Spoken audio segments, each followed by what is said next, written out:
Hello everyone, আসসালামু আলাইকুম। সবাইকে কেমন আছো সবাই? আশা করি সবাই অনেক বেশি ভালো আছো। তো আজকের আর একটা নতুন ভিডিওতে তোমাদের সকলকে স্বাগতম জানাচ্ছি। এবং আজকে আমাদের আলোচনার বিষয় হলো একটা সুখবর নিয়ে আমরা হাজির হয়েছি। সেই সুখবরটা হলো নার্সিং যারা সেকেন্ড টাইম পরীক্ষা দিবে তাদের জন্য। কয়েকদিন আগে আমাদের নার্সিং ভর্তি পরীক্ষা হয়ে গিয়েছিল এবং আনফরচুনেটলি অনেকে চান্স হয়নি। অনেকে হয়তো অনেক বেশি পরিশ্রম করেছে এবং এটা একটা ভাগ্যের ব্যাপার আছে, সবাই চান্স পাবে না। তো যেহেতু অনেকে স্বপ্ন থাকে যে নার্সিং এ পড়াশোনা করবে, অনেকের একটা শখ বা অনেক দিনের একটা স্বপ্ন, বাবা মার স্বপ্ন থাকে যে মেয়েকে নার্সিং এ পড়াবে বা ছেলেকে নার্সিং এ পড়াবে। তো এই যে সাদা অ্যাপ্রন একটা স্বপ্ন, জলপাই রঙের একটা স্বপ্ন, অনেকের স্বপ্ন থাকে সাদা অ্যাপ্রন গায়ে দিয়ে স্টেথোস্কোপ কাঁধে দিয়ে হাসপাতালে করিডোরে ঘুরবে। তো যেহেতু প্রথম টাইম হয়নি, তো এটা আসলে ভাগ্যের একটা ব্যাপার আছে। তো আমরা কি করেছি, সেকেন্ড টাইমের জন্য টাইমারদের জন্য একটা সুখবর এনেছি।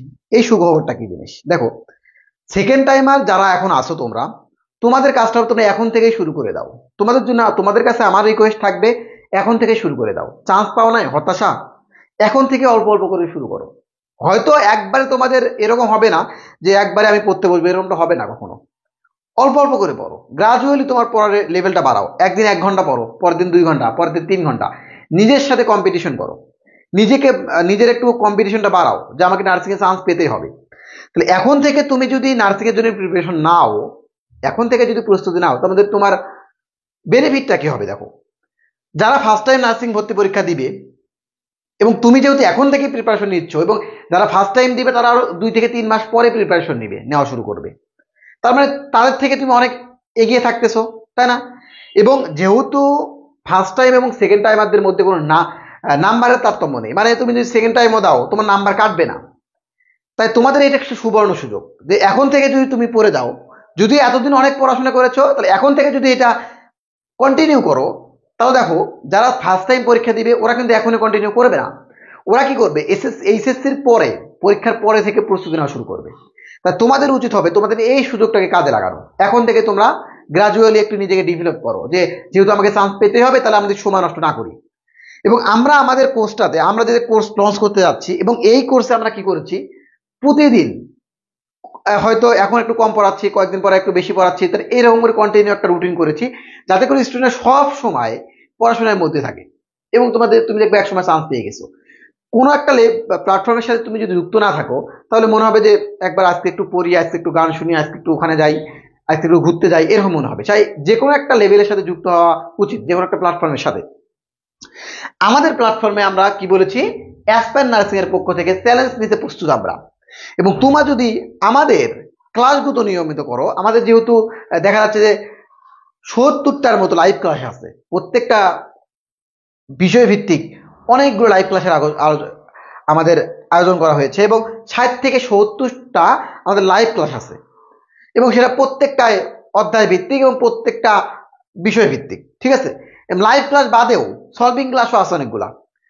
এবং এই লাইভ ক্লাসগুলো তোমরা যদি নিয়মিত করো, আমাদের যে পরীক্ষাগুলো আছে, পরীক্ষাগুলো যদি নিয়মিত দাও, এবং আমাদের যে র্যাপিড ফায়ার আছে, আমরা জুমের মাধ্যমে র্যাপিড ফায়ার নিয়ে থাকি, সেখানে যদি নিয়মিত অংশগ্রহণ করো, আমরা বারবার কোশ্চেন ধরি, যে কোশ্চেনগুলোর অ্যান্সার দিয়ে দাও। আবার এই কোশ্চেনগুলো বলি, যে তো আমরা কোশ্চেনগুলো যে বললাম প্রত্যেকজনকে লাইভে আনি, যে এই তুমি অ্যান্সার দাও, এই তুমি অ্যান্সার দাও, আমরা নাম ধরে বলি এখন তুমি অ্যান্সার দিবা। এর মাধ্যমে শিক্ষার্থীদের সবসময় পড়াশোনাতে থাকবে, তারা এতটাই ডেডিকেটেড হবে যে আমাদের পড়াশোনা ছাড়া কিছুই নেই।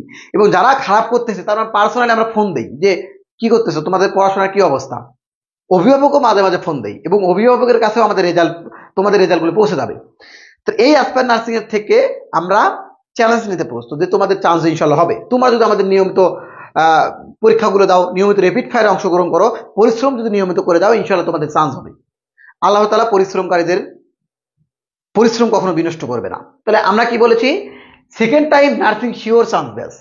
এখানে ভর্তি হলে আমরা দেখা যাচ্ছে যে চান্স পাওয়ার, যদি আমাদের সবগুলো ক্লাস করো, সবগুলো পরীক্ষা দাও, আমরা ইনশাল্লাহ 100% বলে দিতে পারি তোমার চান্স হবেই। তাহলে এখানে বিস্তারিত জানতে তোমরা এই হোয়াটসঅ্যাপ নাম্বারে দেওয়া আছে, এখানে যোগাযোগ করবা, আমাদের হেল্পলাইন নাম্বার, ওখানে ফোন দিলেই তোমাদের বিস্তারিত জানাবে। তো আবার একটা কথা বলে রাখি, অনেকে অফলাইন ভর্তি ছিলাম, পরীক্ষা দিয়েছো, ক্লাস করেছো। দেখো অফলাইনে যখন তুমি ক্লাস করবা, আঞ্চলিক যে টিচার গুলো আছে সেগুলো খুব একটা অভিজ্ঞ নয়। আর এখান থেকে তোমরা পাবা ঢাকা বিশ্ববিদ্যালয় সহ মেডিকেল, এমবিবিএস ডাক্তার সবগুলো আমাদের যে প্ল্যাটফর্মটা এমবিবিএস ডাক্তার, সরকারি নার্সিং স্টুডেন্ট, এদের দ্বারা পরিচালিত। এরা কোশ্চেন প্যাটার্ন বোঝে, এরা কোশ্চেন প্যাটার্নের সাথে পরিচিত। তা তোমাদের উচিত হবে আমাদের একটা সুযোগ দেওয়া, আমাদের উপর একটা আস্থা রাখা। আস্থা রাখলে দেখবা আমরা ইনশাল্লাহ তোমাদের চান্স পেয়ে দেবো। এবং এই সম্পর্কে বিস্তারিত জানতে, তোমাদের যে কোনো জিজ্ঞাসায় কোর্স ফি সম্পর্কে বিস্তারিত জানতে আমাদের এই হটলাইন নাম্বার আছে, তোমরা এখানে আমাদের সাথে যোগাযোগ করবা ইনশাল্লাহ। তাহলে দেখা হবে ইনশাল্লাহ তোমার স্বপ্নের ক্যাম্পাসে, আমরা তোমাদের চান্স পেয়ে দেবো এবং দেখা হবে তোমার স্বপ্নের ক্যাম্পাসে। তোমার স্টেথোস্কোপের স্বপ্ন, তোমার অ্যাপ্রনের স্বপ্ন, সাদা অ্যাপ্রনের স্বপ্ন বাস্তবায়ন হোক, এই প্রত্যাশায় আজকে এই বিষয়ে শেষ করতেছি। আসসালামু আলাইকুম রহমতুল্লাহ।